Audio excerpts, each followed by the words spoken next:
Welcome to the 20th brand new Mandela Effects video I have ever made.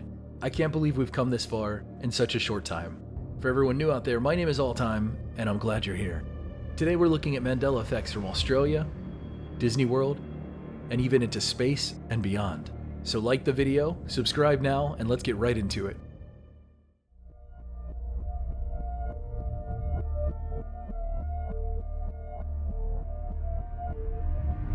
Look at this photo. This is the Sydney Opera House in Sydney, Australia. Does something look off to you? How about now? The Sydney Opera House is one of the most photographed buildings in the entire world, with a shape and design that is instantly memorable to anyone who has seen it. So here's where things get weird. Many people online are freaking out over this one, because apparently some believe that the Sydney Opera House was one singular building, with its very iconic and memorable design. But now it is not just one building, not two buildings, but three buildings. Has the Sydney Opera House always had three buildings? Here's another weird detail I found interesting while researching this. After being released from prison, Nelson Mandela, the original Mandela effect himself, visited Australia and addressed the nation on the steps of the Sydney Opera House. Now, I'm not claiming that means anything, but it is pretty cool. Is the Sydney Opera House looking different than how you remember it, or has it always had three distinct buildings? Lots of people online are arguing over this one, and I'd like to hear your thoughts.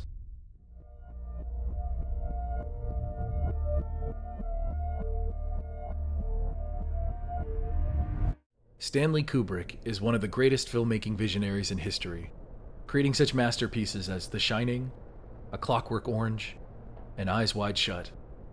But today we're talking about his 1968 classic, 2001: A Space Odyssey.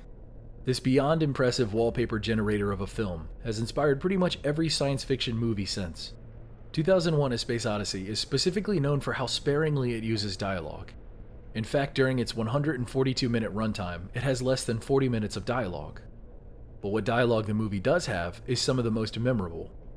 Like when HAL 9000 says, "This mission is too important for me to allow you to jeopardize it." Or Dave pleading with HAL, "Open the pod bay doors, HAL." And HAL 9000 responding by saying, "I'm sorry, Dave. I'm afraid I can't do that." Or, probably the most well-known quote from HAL 9000 saying, "Good morning, Dave." Except, here's the thing. As it is now, HAL 9000 never actually said that line. Not once in the movie, or in any trailer, or in any of the cut scenes. Nowhere. So how is this possible? What happened to this line? Why do so many people remember and quote this line when it apparently never existed? These are questions I don't know the answer to, so I'd like to hear what you think. Is this a Mandela effect, or is this quote just some incorrect and misremembered phrase repeated over and over worldwide? As always, let me hear your thoughts below.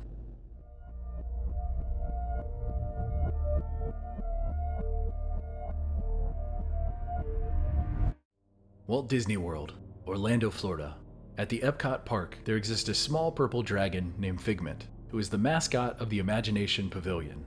This incredibly well-known and recognizable dragon has been on every kind of merchandise since his reveal back in 1983. From brochures and t-shirts, to stuffed animals and pop figures. Now, here is the Figment Mandela effect. It's recently come to the attention of a lot of hardcore Disney World fans that Figment has changed. What was once a single point on Figment's tail can now only be described as a two-pronged monstrosity. I can't speak to personal experience on this one, but it seems that his tail has changed for a lot of people. Have you heard of Figment before? And if so, what do you remember his tail looking like? From what I have found, his design and look hasn't ever changed, so it isn't a revision to his character. So whatever it is, I'm curious to hear what you remember. Taking a break from Mandela effects just for a second, congrats Melissa Simcox, you have won an Amazon gift card. Last time I asked the community question, what is the creepiest thing that has ever happened to you while you were alone? I've got a ton of amazing and incredible responses which I'm going to use to make a future video, but I can only choose one winner right now, so I chose Melissa Simcox.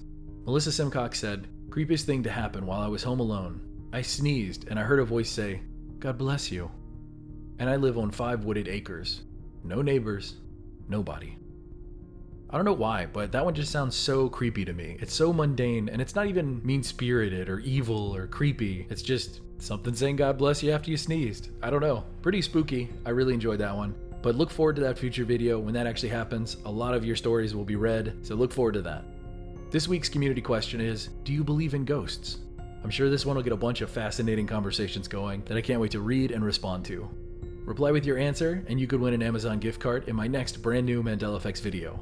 Questions like these always create really interesting comment sections, so be sure to leave your answer, whatever it may be. Good luck.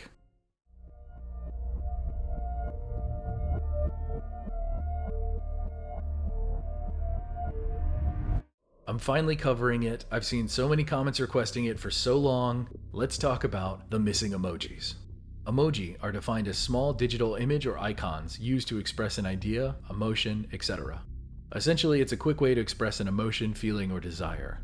Emojis have been tracked and logged with every single new update, so it isn't possible that these apparent missing emojis did exist and then were removed, because there would be evidence for this. And yet, here we are. There are numerous emojis that have seemingly never existed, but tons of people remember them. Each emoji has a specific Unicode number. That number never changes, and even though emojis can look artistically different on different platforms and apps, all emojis use the same Unicode. You can't make them disappear, let alone without a trace of evidence left behind. The submission process for new emoji is ridiculously detailed and complex, and the very few that do get chosen go through huge amounts of scrutiny and revision before being accepted. Here's an interesting fact I learned while researching this. To be a member on the Unicode voting board that selects new emojis, it runs you about $21,000. Not only that, certain emojis are banned in some countries and are slightly altered in others. But as far as I can find, the missing emojis that we are talking about, they're not part of those changes. Also, I'd like to reiterate, this isn't 2 or 3 people being affected by this. All of these Mandela effects affect substantial groups of people. Now that we've gotten all of that stuff out of the way, let's talk about some of the missing ones that people remember but don't exist, and never have apparently. First up, we have the robber or burglar emoji that, as of now, doesn't exist and never has. These are renditions of what people remember that you're seeing on screen right now, but what you might remember may vary slightly. The robber or burglar emoji had a male and a female version, as well as a full-body black and white striped person carrying a huge bag of presumably stolen goods or money running to the left. Do you remember any of these? And if you do, how do you remember them if they never existed? It's so weird. Another missing emoji is the hiker holding a walking stick. Tons of people remember using this to represent accomplishing a task, or overcoming something very challenging in their life, or to quite literally represent mountain climbing. But as of now, it doesn't and hasn't ever existed. Here's another missing in action emoji, the seahorse. It simply doesn't exist. The water bottle? Nope. Peas in a pod? Seemingly never existed. A very pointy swordfish? Even the fish is now gone. So tell me, do you remember any of these now non-existent emoji? Is this a Mandela effect for you, or is this just tons of people misremembering something that never existed? Also, can you think of any other missing emoji that I didn't mention or maybe I haven't heard of before? As always, tell me everything you know in the comments below.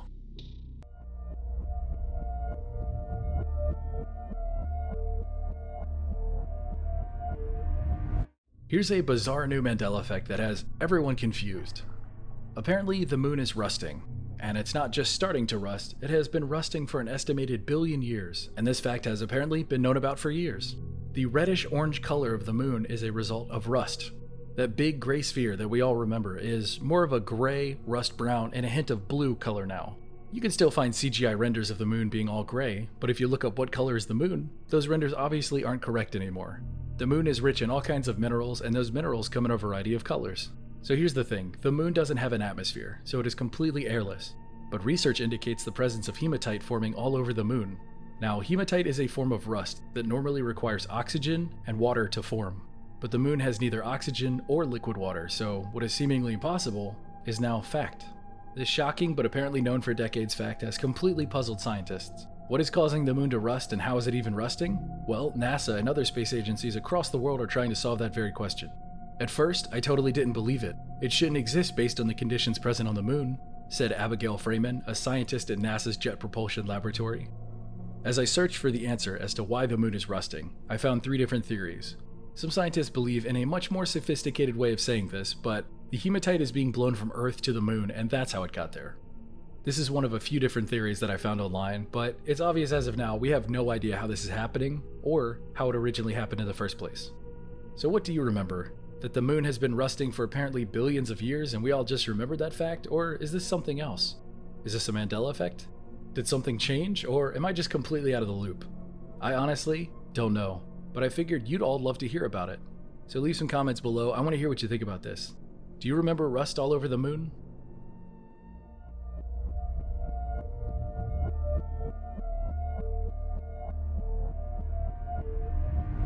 With all of these videos, I like revisiting older Mandela effects when new residue or information has become available. So here's a classic Mandela effect I'm talking about for the first time because it finally made sense to me. Recently it got brought back up and it was more fully explained. So let's get into it. Apparently our place in the universe has moved. Moved from the Sagittarius arm of the Milky Way galaxy to the Orion arm of the Milky Way galaxy. What does this mean? Well, apparently our solar system's location has moved from the far outer edge to the middle of the Milky Way galaxy. What evidence do I have of this? Well, let's take a listen to one of the greatest scientific minds of his time, Carl Sagan. If you could get out of the Milky Way galaxy and look down on it, it would look like that picture. And if we did look down on the Milky Way galaxy, where would the sun and nearby stars be? Would it be in the center where things look important or at least well lit? No. We would be way out here in the suburbs, in the countryside of the galaxy. We're not in any important place. All the stars you could see would be in a little place like that. One of the most well-known and respected space enthusiasts, Carl Sagan, even taught us this fact. But those teachings are now incorrect. And I don't mean things changed. I mean we have never apparently existed in the Sagittarius arm of the Milky Way galaxy. This next piece of evidence is even more mind-blowing. NASA's own website now says that we exist in the Orion arm of the Milky Way. But as internet sleuths discovered using the Internet Archive Wayback Machine, NASA used to say that we lived in the Sagittarius arm of the Milky Way. So NASA said one thing, the same as Carl Sagan, and now it says something else. But there's no update, there's no correction, there's no hey we got it wrong, hey something changed, nothing. All I can say is that's really fascinating. Why would both NASA, Carl Sagan, and now even Neil deGrasse Tyson say the wrong thing? Here's a clip of Neil deGrasse Tyson being playful and claiming that we live on the Sagittarius arm of the Milky Way galaxy. Welcome back to Star Talk from Manhattan, New York City, North America, Western Hemisphere, Earth, Solar System, Sagittarius arm, Milky Way galaxy. Weird, right? Now let me be clear, I'm not saying our solar system magically jumped from one point to another. The stars and their alignments would have all changed if that was the case. But I am saying that humanity's brightest space-loving minds all used to say we existed in one place, which we now do not. And as far as I can find, there have been no corrections or retractions. Nothing. It's like it was one way one day, and now it's something totally different. Stuff like this just makes me scratch my head. Why change it without an actual update as to why? Was it a mistake? A fact that changed when more proof was introduced? Or is this a Mandela effect, where the location of our solar system really did change on a galaxy-level map? It's a bizarre and out there thought, but I couldn't wait to share it with you. Also, while doing all this research, one comment I saw a bunch of times is, maybe our location is just moving. Which, of course, we always are. All planets and celestial bodies are constantly moving. But let me give you an idea of how far the distance is between the two. We are talking about tens of thousands of light years of distance. An unbelievable distance we are currently unable to even conceive of traveling. Far more than is possible in such a short time of natural movement within the galaxy. I think it's pretty fascinating. If any of you have any thoughts, any opinions, any comments, please let me hear them in the comments below.